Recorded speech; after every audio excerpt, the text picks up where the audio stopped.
Hi hello నమస్తే.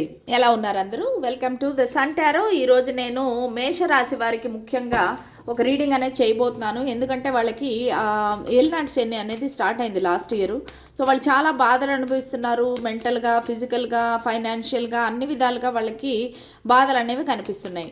So చూద్దాము వీళ్ళకి నెక్స్ట్ రాబోయే 1 మంత్ ఎలా ఉండబోతుంది అనేది చూద్దాం. సో ఈ మార్చి నెల మేషరాశి వాళ్ళకి ఎలా ఉండబోతుంది, ఇది ఒక సబ్స్క్రైబర్ రిక్వెస్ట్ అండి.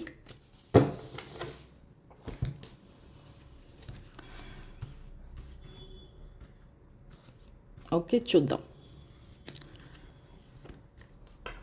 10 of swords, 6 of wands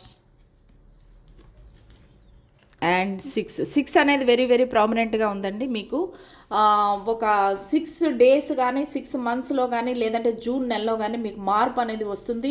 ఇక్కడ ఏంటంటే ఒక కనెక్షన్ కానీ ఒక జాబ్ కానీ ఎటువంటిదైనా సరే మీ లైఫ్లో ఒకటి ఎండ్ అవ్వబోతుంది.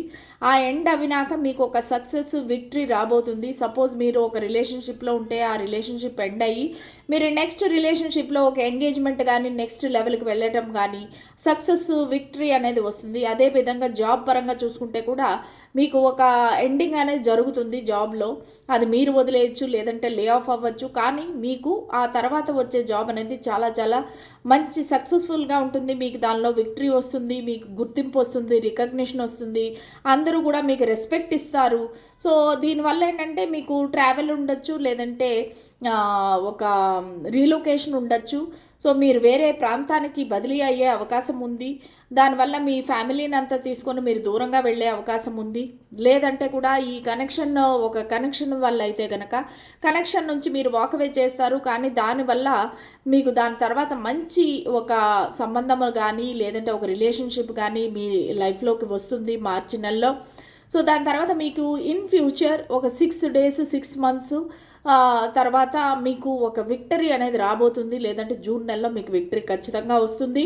సో ఈ బాధలు ఇవన్నీ శాశ్వతం కాదు. ఎందుకంటే ఒక కష్టం వచ్చింది అంటే దాని తర్వాత మంచి అనేది ఫాలో అవుతూ ఉంటుంది. సో వీల్ ఆఫ్ ఫార్చ్యూన్ అంటే అదే కదా, ఒకసారి మంచి ఒకసారి చెడు, ఇది ఒక సైకిల్. సో ఖచ్చితంగా మేషరాశి వాళ్ళకి ఒక సక్సెస్ అనేది రాబోతుంది. సో మీరు రెడీగా ఉండండి, ఆ మంచిని మీ జీవితంలోకి ఆహ్వానించండి. God bless you. Thank you.